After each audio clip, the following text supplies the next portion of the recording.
Y'all put your hands together for Frank Fliesenhahn with DFW Investor Lending. Thanks, George. I think I've got my mic on. Can everybody hear me okay? Can y'all hear him? Yeah. It's okay, it's not echoing. Do we turn this one off? You know what? I don't want to get feedback. I will go, yeah. Okay.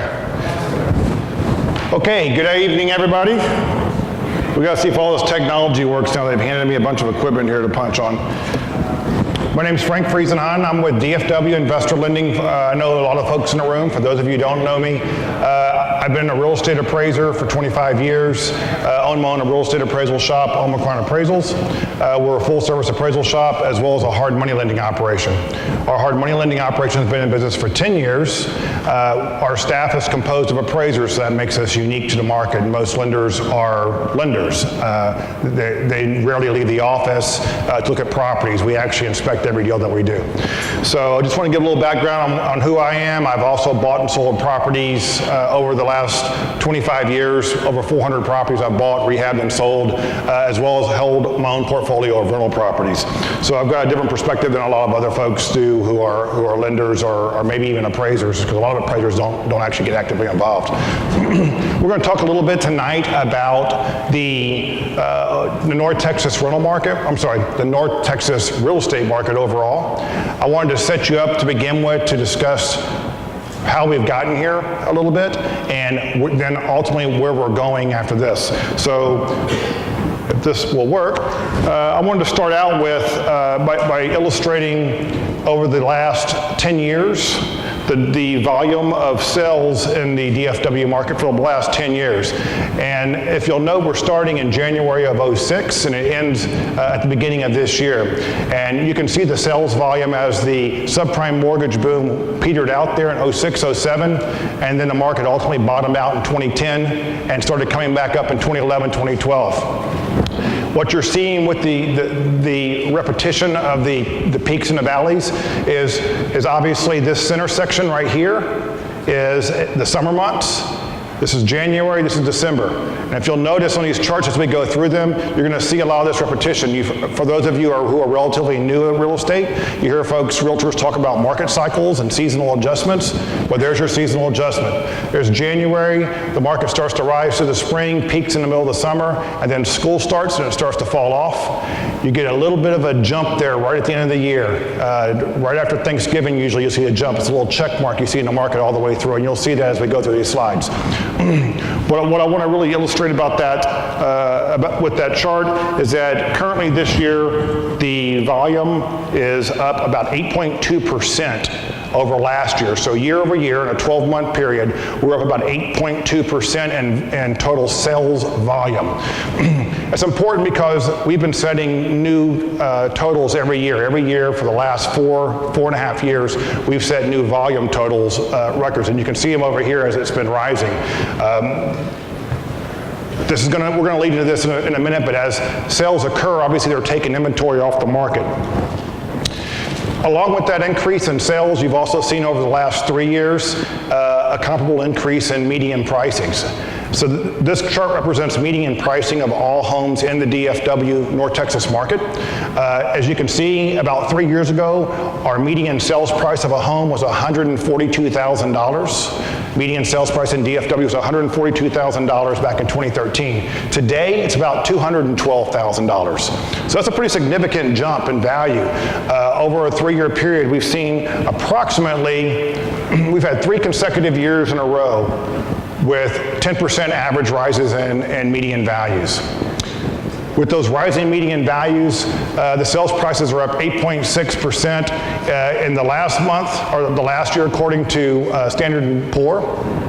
And the prices have risen a total of 39.9% over the last 10 years. Now, I want you to look at this stat and the first stat.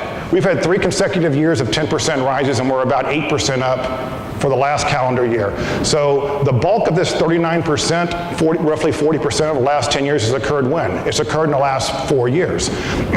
When we go back to this first chart, you'll see that we had a dip in sales volume. That corresponded with a dip in values, as we all know. We didn't have a significant drop in values in DFW. We did have a slowdown and a drop. And then we had a bottom out period of about 3 years where values really didn't rise any.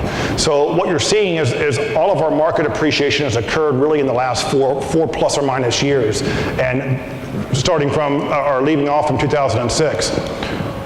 So what does that mean? The North Texas market has historically averaged between 3.5% and 4% annually, and we've only gone up in the last 10 years a total of 3.3% compounded. So over a 10-year period, our average return has therefore been only 3.3% annualized, which is just at or even slightly below the historic trend for the last 50 years for market appreciation.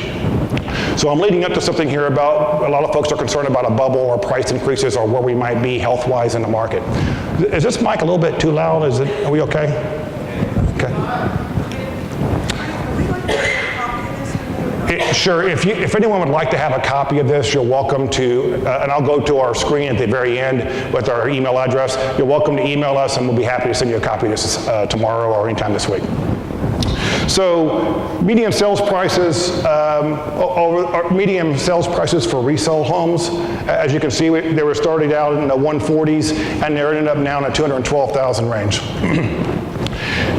As this has occurred over the last 10 years, you can see how the ratio of sales to list prices is also a pretty significant indicator of what's happening in the market.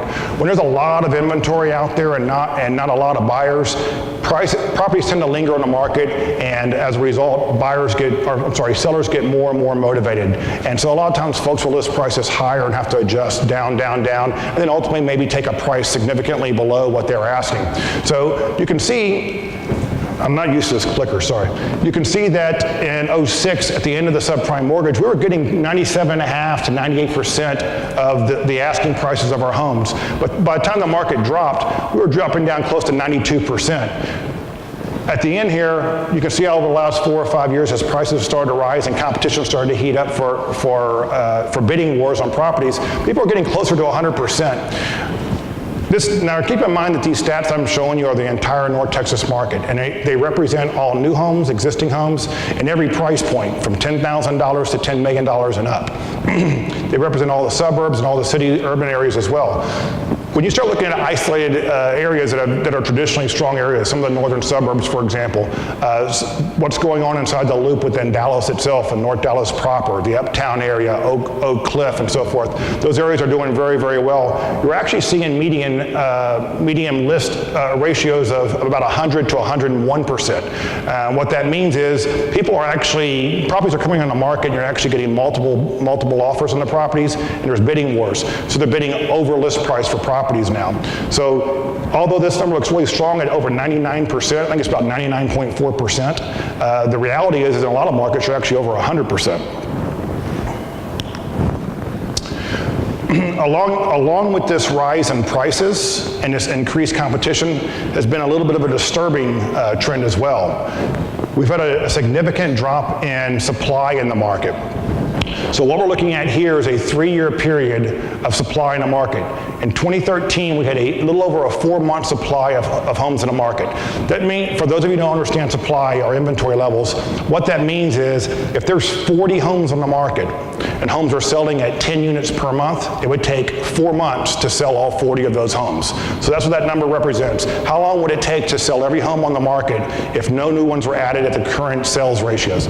And what we're looking at is a 4-month supply in the market, where over the last 3 to 4 years, that market's been dropping, and as of right now, that ratio is down to 2.2% inventory levels.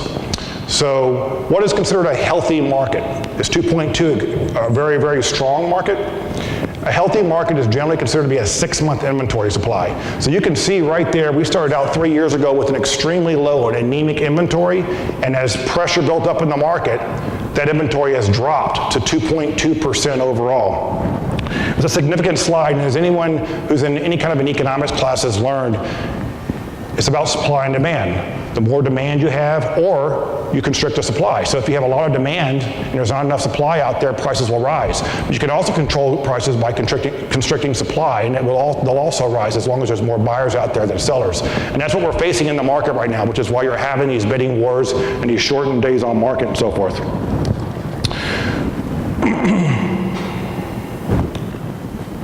So the months of supply, when you take out the new home inventory, this last slide showed new homes and existing homes. But when you take out the new home inventory, because normally in inventory, whenever you have constricted supply levels, the builders will step up and start flushing that market out, especially in North Texas where you have lots of black prairie land out there. The problem with builders doing that is it takes them a while. So something they can turn on immediately. It takes sometimes years for them to build inventory levels. But when you take out the new home supply in the market, you're looking at just the existing home resales, your supply drops significantly lower, even closer to 2%, or 2 months, I mean. So your existing home resales in the DFW and North Texas market is down at a historic low right now at close to 2 months. Along with that, your average days on markets have been dropping, as you can imagine, as competition heats up. Your median days on market back in 2006 was about 60 days. And you can see how that number has fluctuated over the next 7 years or so. In the last 3 years, it has dropped precipitously. In the last 3.5 years, we have dropped to an historic low, 13 days on market. The average properly priced home who hits the market in DFW doesn't last more than 13 days. And that's unbelievable. Anybody who's been in the real estate business for any period of time will tell you they've never seen anything like this before in their career in Dallas-Fort Worth. So why are prices rising? Why is this occurring? Well, currently we have a lot of pent-up demand in the market. There's very low unemployment in DFW. Our unemployment figures in Dallas is running around 4.2%, the last numbers I saw just recently. The national average has now just dipped below 4% for the first time in well over a decade, in fact, in over 15 years, I believe. So we've got extremely low employment levels here. We've had a lot of us have heard about the big corporate and commercial reloads. Most of those big reloads have been announced several years ago, and it created a little bit of a frenzy as people, investors from other part of the country started looking more and more to Dallas-Fort Worth for various reasons. So you saw a little bit of a bump there, but the reality is most of those large corporate reloads have not really truly occurred yet. They're still building headquarters buildings around 121, the tollway, for example, and they're still building, the State Farm complex is just getting fleshed out now on the George Bush, and a whole variety of other corporate reloads that have occurred in the Mid-Cities area haven't actually relocated yet. They're still in the planning stages of building things out. There's always a concern in this industry that we get these great announcements and we have 5 or 6 or 7 or 8 companies that are going to relocate, and then all of a sudden something changes in the economy. And it's a 3 or 4 or 5 year plan and something changes and it doesn't happen. Well, we've expended that risky period, that 2-3 year period since those announcements, and now they're all getting on the brink right now of just moving to this area. And as they move here, they're going to be hiring. There's going to be a lot of hiring that goes on. So our already low unemployment levels here are going to force us to seek outside of our job market. You're going to have more folks coming to the area to look for jobs, and then naturally those corporate reloads are going to bring their own people in from wherever they previously were. So there's a lot of pent-up demand that's going to still be out there with these reloads. In the last couple of years, you've had a significant increase in consumer confidence. After the Great Recession occurred, as you know, a lot of folks had very, very difficult times with their finances. A lot of folks were overextended on debt. We've all heard the stories about the subprime mortgage bust out and folks losing their homes and having multiple rent houses and so forth. A lot of that, when that happened, a lot of folks had a lot of pent-up fear. Even the folks who came out of it relatively unscathed were afraid, and notably afraid. They didn't want to invest in real estate because it was so uncertain. At the same time, you had a lot of folks we have normal cycles where folks go to college, or they graduate from school and they get jobs, and they spend a few years in the workforce, and they ultimately want to buy a house. And then after they buy a house and live there a few years, then they have children and they want to buy up and buy a larger house. And so you have normal cycles of growth where people move in and out of homes laterally and as well as vertically. And the problem over the last 10 years, for the last 6 or 7, or the first 6 or 7 years, none of that was occurring. There wasn't much horizontal movement, and there was very little new buyers entering the market. Those folks that were graduating from college, the millennials, weren't buying. Why weren't they buying? They saw their parents' difficult times when they were in high school and college, and they saw what they went through and struggled. Those millennials were also not like our generation or previous generations, where they would get into the workforce and stay stable. They look for that job for 10 years or 20 years or 30 years. Instead, these millennials are getting into jobs that are very transient. They don't really expect to be in these jobs for more than a year or 2 or 3, and then they're going to move around. We've become a much more transient country. It's nothing for my son to take a job in West Virginia or in Seattle, Washington, and then ultimately 2 years from now move over to Washington, D.C. They don't even blink whenever we discuss about settling down somewhere, because they don't have any intention of doing so. They're also millennials are marrying later, settling down later. So there's lots of things they're doing they're doing later in life, which cause them not to go out and buy. Families starting later and so forth. So this millennial generation, it represents a huge pent-up demand. The millennials recently last year passed the baby boomers as the largest generation in U.S. history, yet they aren't buying anything. Well, the millennial generation now, the oldest ones, are now entering their mid-30s, early to mid-30s. So while they may have waited 10 years to make a move, you're about to start seeing them make a move. Simultaneously, with the strengthening of the economy and so forth, they're going to have a little bit more confidence to do the same. So you're about to start seeing a huge presence into this economy. And Dallas-Fort Worth is a technology hub. There's a lot of attraction here for young folks from all over the country. And you see that in the uptown area, for example, North Dallas area, and other areas like Addison, where you're seeing a lot of young folks moving into those areas. The question you have to ask yourself is, what kind of product are these folks looking for? They typically aren't looking for the 4-bedroom home with their dads up in the suburbs. They're looking for different types of products. They're looking at condos, looking at townhomes, they're trying to stay in the more urban environment. Well, we've had a flight from our urban environments for the last 30 years. You're starting to see a reverse trend now. Anyone who is operating within the loop in Dallas right now can testify that while home values may be rising 9, 10, 11% everywhere else, inside the loop in Dallas they're going up phenomenal rates. There's neighborhoods that have gone up 15 and 18% over the last 3 years every single year. So there's some dramatic bumps that are happening, and that's all these millennials moving in, and frankly a lot of these corporate reloads who are coming in. These corporate reloads are coming from usually urban environments, Seattle or Boston, areas where they're used to living near urban cores and are not as intimidated by potential issues with crime or transportation issues like a lot of suburban folks in Dallas are. So you're seeing an influx of people coming from other parts of the country that are not necessarily looking to the suburbs, they're looking to the urban environment as well. Also, we have unbelievably low supply levels. We just discussed that. We're talking in the 2-month range. New home construction continues to lag behind demand, and there's lots of reasons for this. So when the economic slowdown occurred, we're all aware of the fact that the banks stopped lending. The banks didn't stop, especially in Dallas-Fort Worth, the banks didn't stop lending because they wanted to. The banks stopped lending because they had to. The Fed stepped in and did stress tests on these banks, and they made them shift their portfolios from being so heavily real estate backed. Unfortunately, a lot of these banks shifted into oil, which was not necessarily a good move as the years unfolded. But nonetheless, the Dallas area market was doing pretty well primarily because the real estate assets that they did have loans on didn't suffer too badly. We only dropped about 8 to 10% in the Dallas-Fort Worth market during the bottom of the subprime mortgage bust out. With the exception of a few markets that dropped precipitously in the southern sector, the vast bulk of it, and overall, we only dropped between 8 and 10%. So the banks didn't get beat up too bad in the downturn, but the feds wouldn't allow them to lend. When the feds wouldn't allow them to lend, and when our inventory levels were rising during 08 and 09, the developers stopped developing lots as well. They couldn't get the money to develop them, and there wasn't as much demand.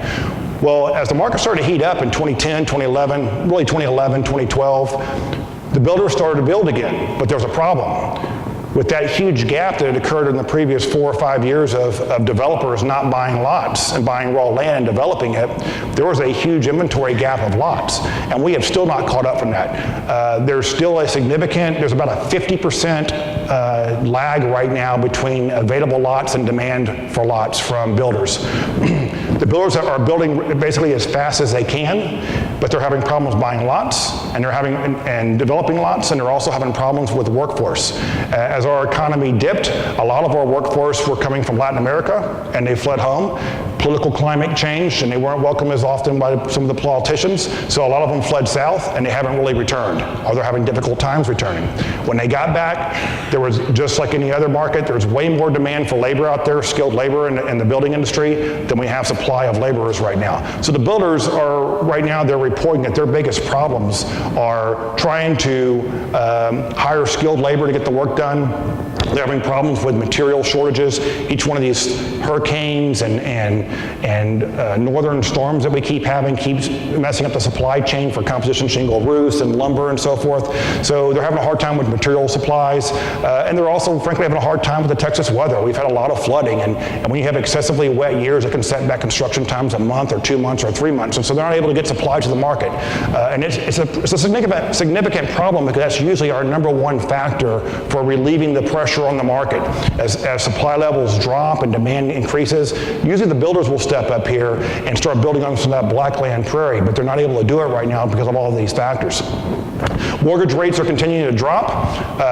If those of you have been checking here in the last week or two, they've dropped, with all the Brexit worries and the European concerns, they've dropped to about 3.5% for owner-occupant loans. If you're looking at investor loans, you're going to be somewhere hovering in the 4% range for getting a 30-year fixed-rate mortgage. Now, a few years back, I used to tell folks that we were at historic lows when we were at 4%, 4.25% for owner-occupant loans. Those continue to drop, surprising everybody. And they bottom out somewhere in that low 3 range. We're getting back close to those historic lows. So for those of you that were concerned that, that the market may be cooling off a little bit, as long as these rates stay low, it's going to entice people to make lateral moves, vertical moves, and possibly even get into more and more investment properties. For those of you who are landlords, you know that the multiplication value of your money goes up dramatically when you're borrowing really, really, really cheap. And that's what's occurring right now with these low interest rates. The rental rates in the region are attracting investors from outside the market too. Many of you know that. A lot of you are probably from outside the North Texas market. I've been in it for 25 years, but I would be willing to bet that fully half of my clients right now are relatively new relocations to the North Texas market that are getting involved in real estate. The strong local economy is continuing to expand. All of those relocations that I've already announced, they're not the end of the wave. Every time a very large corporation comes here, and I'll pick on Toyota relocating here a couple of years ago, their plant's still not up and running. But when their plant gets up and running, Toyota was being serviced by gets serviced by a lot of other contractors. And someone has to supply the leather for their seats, and someone's supplying the components for their radio systems, and those guys have corporate headquarters too. And when they're trying to cut a deal with Toyota, they want to go play golf with them on the weekend or go have lunch with them. Well, you can't do that if your corporate headquarters is in Seattle and Toyota is in Dallas. So you're going to see a lot of peripheral relocations coming in of smaller companies, and you're already seeing it. There's been several dozen of them announced over the last 2 years of these smaller companies coming in. This creates a bit of a frenzy too. Other companies in other parts of the country, unrelated, will start looking around saying, hey, what's going on in Dallas? You know, what is so inviting about Texas? Let me learn more about their economy and about their tax rates and so forth to find out why everyone keeps moving here. I wanted to show you also some changes in inventory levels. Everybody asks me, where should I be? You know, what market should I be operating in right now? And a few years ago, the bulk of our business as a hard money lender was in rental properties. I'd say about at the bottom of the market, 90% to 95% of our buyers were buying properties, rehabbing them, and holding them for rentals. And that trend has been changing for the last 4 years as this market continues to heat up. That number's almost flipped now. We only have maybe 20% of our buyers, maybe 25% of our buyers are holding for rentals. The competition has become so great for those properties, they have a hard time finding them and making the numbers work, quite frankly. That's not to say that the rental market in Dallas is not still very, very good. Rental rates continue to rise. And as long as interest rates remain low, it doesn't take a rocket scientist to pull a calculator out and say, heck, I could almost pay par for this house and still make $400 a month cash flow. And that's a true statement. The question, of course, is, can you make money on that house in the long run, equity in it? And that's what we want to talk about. So as people have moved away from the rental market and gotten into the flip market, we're seeing trends in that market as well. So this is the under $300,000 market, from $0 to $300,000, throughout the North Texas market. This data, by the way, was taken from the North Texas MLS system, so I'm pulling it straight from the horse's mouth, if you will. So in July 2012, this goes back 4 years, we had about a 5-month supply in the market.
And that supply started to rise because that's when the market started to heat up. And as the market started to heat up, people who for 4 or 5 years had opted not to sell because they didn't have to and the market was at a low, decided to jump into the market and start getting those houses freshened up. That's when you first started to see people making horizontal or vertical moves. They were already in a house in Richardson that was 2,000 feet and they wanted to move up to a 3,500 footer. So they started putting houses on the market.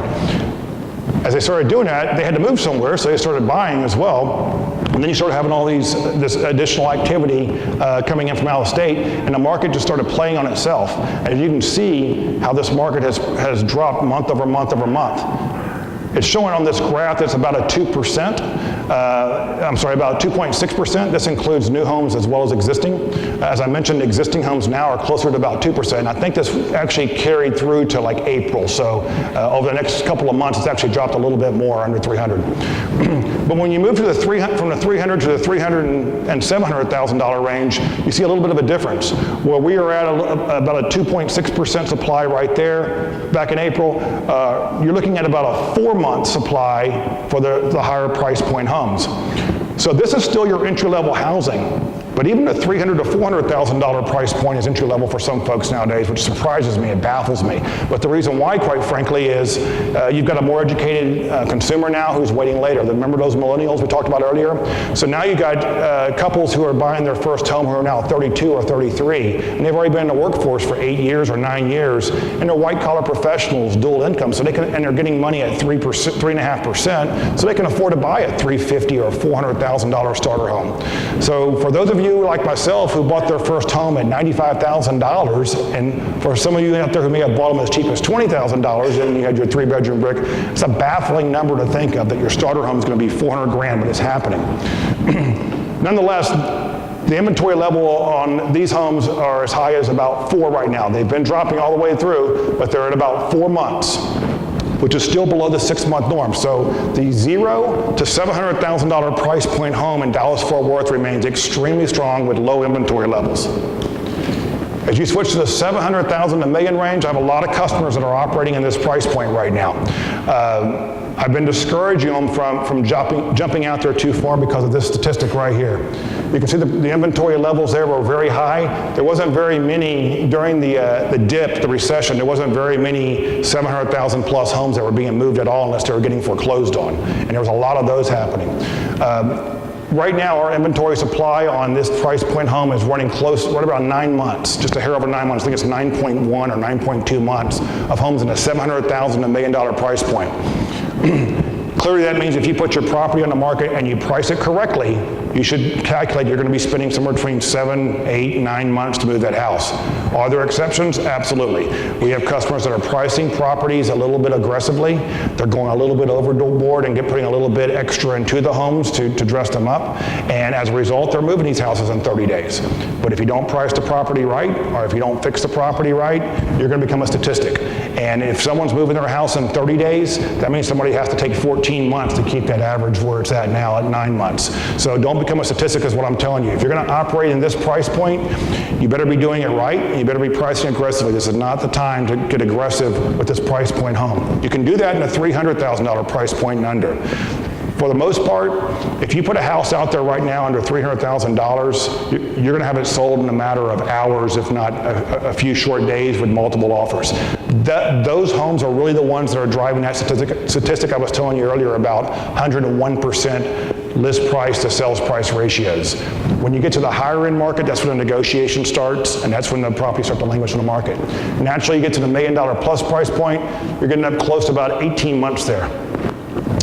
Again, these houses were not moving at all. You're seeing right here is about 48 months back in 2013. So it's an improved market, but it still has a long way to go to get to a point where it's a healthy market. So both of these markets have been dragging. They have yet to recover from the subprime mortgage bust out.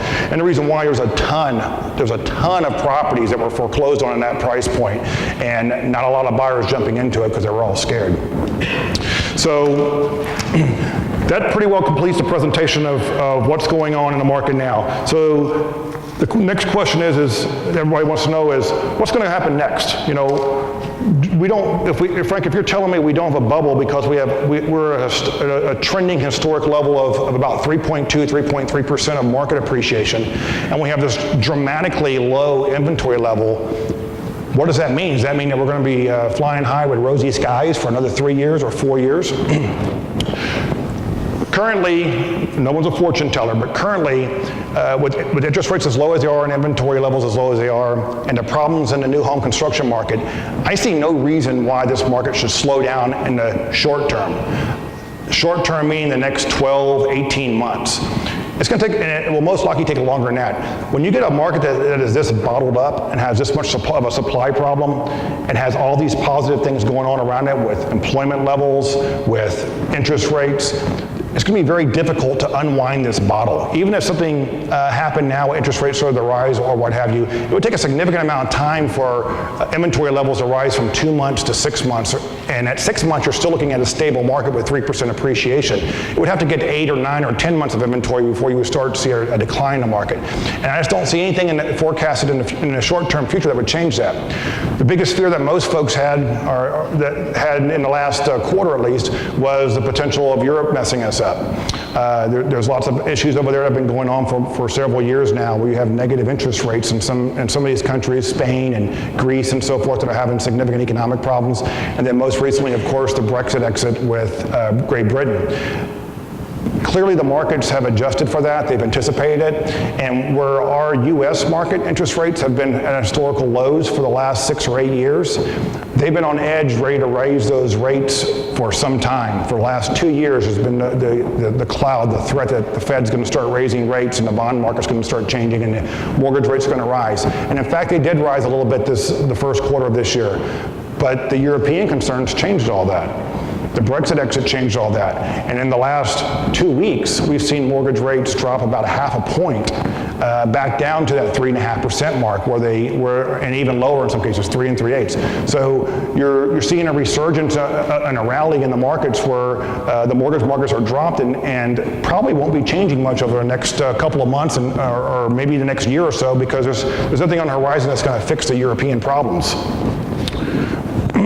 How can you capitalize on this? Naturally, there's a lot of landlorders in here. A lot of you folks have been doing it for a long time, and you can continue doing it. Dallas-Fort Worth still has, even with the higher prices, still has some of the highest price-to-rent ratios in the country. They're higher than I've ever seen them. In fact, for years, we traditionally considered a 1% ratio, meaning if you had a $100,000 house, you could rent it out for $1,000. And that number is, even with the rising prices, has changed dramatically in a lot of markets. You're looking at 1.1, 1.2, 1.3 in some areas. There's exceptions, of course, but you just have to pick your spots. There's still great opportunity, though. Even though you can't find inventory out there pricing it at a heavy discount, with the low interest rates, you can buy discounts. You can buy equity.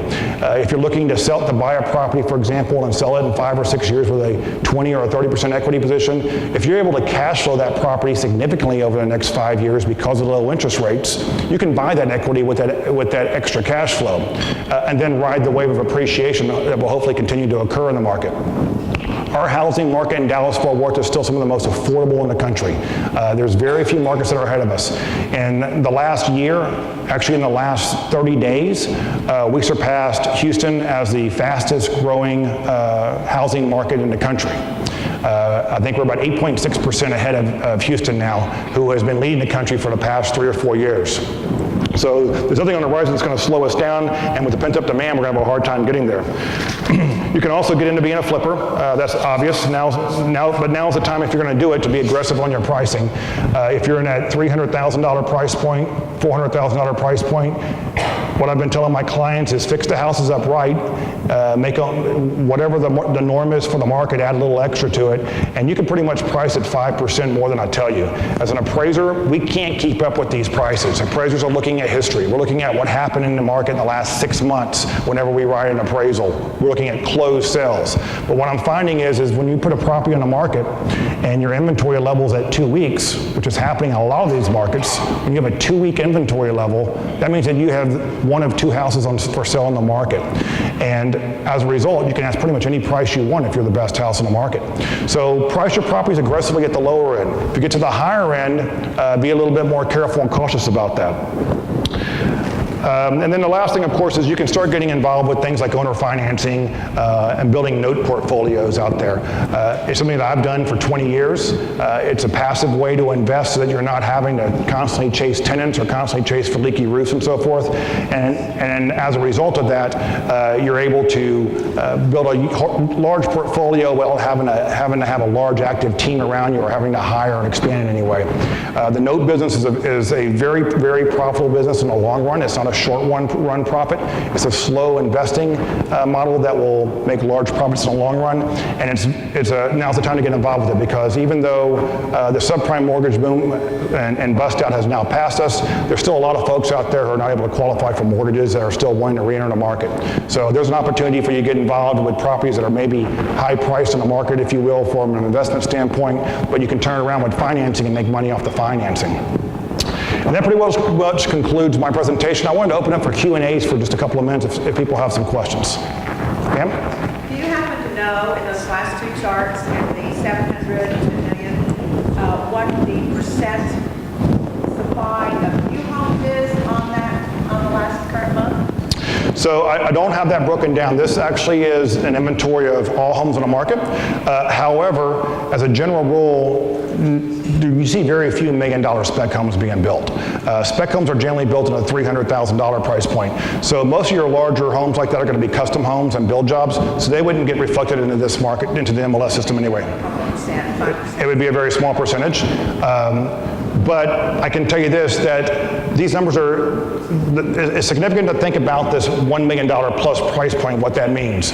So just for fun, I went back as far back as the current system would research, which was back to 2001, I think it was as far back as it would go. So it's about 15 years. And I ran all the homes that sold that year over $1 million, and then I splashed them onto a map.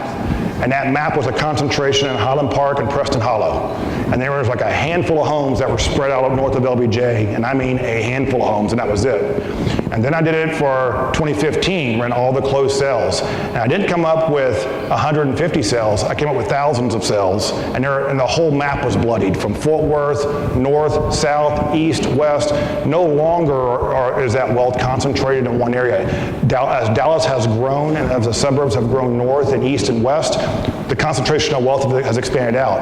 And it doesn't take a lot of thought to figure out why. It used to be that kind of money had to be close to corporate headquarters and where large businesses were operating. And 15 years ago, that was still mostly at the LBJ corridor and down into the business corridor center in Dallas. That's changed now, as we know. We have new business centers in Richardson. We have them up in the Allen and McKinney area. We have them over in West Plano and in the mid-cities area. So as these corporate headquarters have spread out, the concentration of wealth has spread out with them. Also, frankly, values have gone up. 15 years ago, a $1 million home was probably only about a $400,000 home, or maybe a $500,000 home. So your average $1 million home is a much more expensive property now. So you're seeing a lot more of those out there. So with that increased supply, if you will, supply and demand again. How many $1 million buyers are out there right now? The $1 million buyers are starting to dry up a little bit, apparently, relative to the supply. There's a lot more supply out there nowadays than there is demand. So that is one market that where the $100,000 to $300,000 market has a huge shortage. It doesn't show any relief to that market. That's the one segment of the market that I can say that it looks like it's had enough. That you have to really work at that market to make things happen. So did that answer your question a little bit? Anybody? Any thoughts on the commercial markets? I'm a residential guy, so I can't interject. I don't want to get into territories I don't know.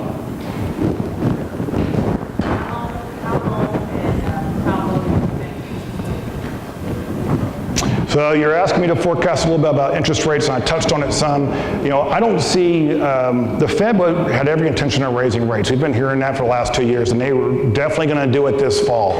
But with the changes that's going on with the Brexit in Europe and the volatility in those markets, I just don't anticipate them raising rates any, if at all. 2 months ago, I would say no one foresaw the Brexit exit, not even the bookies. So 2 months ago, I really thought that come this fall, certainly after the election, the last quarter, you would see a slight rise. Not much, maybe a quarter point, but I'm not even so sure that's going to happen now. Nonetheless, if you have a raise if the Fed raises rates slightly, it may not significantly affect the mortgage markets, because the mortgage markets are primarily centered on the bond market. And the bond market is where people park their money when they have nowhere else to park money. And right now there's no money getting parked in Greece. There's no money getting parked in England, which is a huge financial center. In fact, you have a draft leaving that country right now of money as people are trying to find safe havens for it. So right now the US dollar is looking pretty good. It's killing everybody. It's killing the euro, it's killing the yen, it's killing everybody right now. So with that in mind, you're going to continue to see a huge influx of money into the US and the US bond market, and as a result, it's going to keep rates low for a while. So even if the Fed tries to raise rates, I'm not so sure it's going to have much of an effect on the mortgage markets. I have a question about landlords. I represent quite a few of them. The big challenge, of course, is finding a property. Previously, we wanted both some cash flow and equity in a deal, looking for a few $100s in cash flow. I originally wanted 70% loan to value. I've gone all the way up to 85%. And I guess my question is, at what point can I continue to work in that range? My feeling is, as long as I'm getting the cash flow, I can afford to have my equity shoved in this kind of market. Sure. What do you think about that? So I have a CPA friend of mine who owns several thousand units, and he operates in the Pleasant Grove area primarily. And I've done a lot of business in the Pleasant Grove area over the years, but I decided about 10 years ago, I'm kind of done with Pleasant Grove. I don't think I want to go there anymore if I can avoid it. So I started buying properties in North Dallas. I had a little bit of a different investment model. I started buying the 3-bedroom bricks. I started buying them in up-and-coming areas like McKinney and Princeton back then, and I shifted my investment model. So my cash flow wasn't so great on those properties relative to my properties I was buying elsewhere. I still have some of my junkier properties, if you will, the 50 and 60-year-old frame houses. I'll still have a handful of those, and they are cash cows. I mean, they're unbelievable cash cows, if I can keep them duct taped together because they're old frame houses. But they're unbelievable cash cows. The brick houses are not.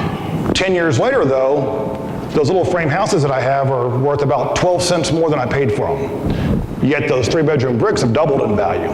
So while I didn't get the cash flow off those 3-bedroom bricks, I got a lot fewer headaches over the last 10 years, and I saw the equity build in them. So my philosophy back then, and my philosophy even today, is I want to buy equity, sweat equity. I want to buy a property, and your number is even higher than mine. I want them at 70 cents to 75. And I used to buy them that way all the time. I used to buy them at 50 to 60% with repairs all the time. Those were bygone days. But I wanted equity in my properties, or I wouldn't buy them, period. Immediate equity. I wanted cash flow. I wanted to get a property that I knew I could make several $100. I had a ratio that I was looking for. Cash on cash return, if you will. And the third thing I learned with my older, junkier properties, if you will, is I also wanted something that had a potential for appreciation. If I got to work this thing for 10 years or 15 years to pay it off, I don't want it to be worth what I paid for it. I want it to have some value to it, because my business model, my philosophy is, one day I'm selling everything and you're never going to see me again. I'm going to go work on my tan, and I'm going to go work on my fishing, and you're never going to see me again. So it's hard to do that if you have properties that are not appreciating. You want to make sure that they're going up in value. So that was my 3 criteria. I want to buy into a property that had immediate equity, I wanted cash flow, and I want them in good areas that were going to appreciate. Good luck, as you said. Things have changed dramatically. So you have to change your philosophies. So what's in your best interest? Well, my CPA, when I approached him with that information, said, well, these properties you're buying, some of these properties, they're not going to really appreciate much. And if they do appreciate, because of the location, the areas they're in, the type of buyers that are in those areas, you're going to have a difficult time selling them. I can sell my house in Allen, for example, like that, to an owner-occupant, to an investor, anybody I want. But his house, let's say in Ball Springs or Pleasant Grove, that's a 2-bedroom, 1-bath, or a 3-bedroom, 1.5-bath frame house, it's going to be a lot more difficult to sell to begin with, and then find qualified buyers to boot, to qualify for any kind of a new financing. And he looked at me and he's like, I'm never going to sell. That's my kid's problem. He's amassed this huge portfolio that now has been paid off, and it's just pure cash flow. And he's like, why would I sell? I'm getting a 42% return on my investment right now. If I sell everything, where am I going to invest and get that kind of return? Okay, that's his investment model. I don't want to deal with leaky pipes 10 years from now or 20 years from now. Last call, probably have 7 minutes. Cool. I got to quit in 5. So that's significant. That's important. You have to determine what your investment model is and make sure it works into it. If you're a retiree just getting into the business, you don't intend to ever pay those houses off. So all you're looking for is cash flow. It doesn't matter. But if you're 25 years old and you want to retire someday, then getting in an area that has massive market appreciation and or equity may be more important to you than that cash flow. So determine what your needs are. If you don't intend to ever sell them, it doesn't really matter. But if you do plan on selling them one day, then you need to start weighing that option as to, do I need to have massive cash flow and buy that equity, or am I waiting for market appreciation? Okay. One more question. Anybody else?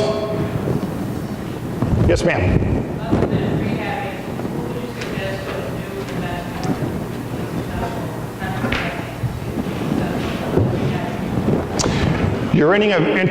You new investors out there are entering a very, very competitive period in this industry. I have probably never seen it in my 25, 26-year career as competitive as it is out there right now. Part of the reason why is the advent of technology. Everybody you see has something on the web that teaches you how to invest in real estate and some way of taking money out of your pocket to teach you how to do it. You see these gurus that are putting on seminars every weekend at the Hilton or the Anatole or somewhere all over town, and they're trying to take money out of your pocket. So the best advice I can really offer a new investor is to come to, and this sounds like a sales pitch, but to come to organizations like this, where your investment may be nominal, but your reach for wealth. That showroom and this stage holds literally thousands of years of real estate experience when you start adding it all up. And these are local investors who have lived there their whole life. So my address doesn't change, my cell phone doesn't change. You can come find me when I take money out of your pocket and do you wrong. So I know I'm not directly answering your question, but what I'm trying to say is be cautious of the get-rich-quick gurus that are going to teach you things on TVs or go to seminars or take large amounts of money from you.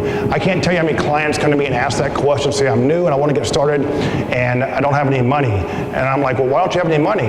Well, I spent $15,000 on this guru and now I don't have any money. But he told me I could get into this business and down the road we go. Keep your money in your pocket.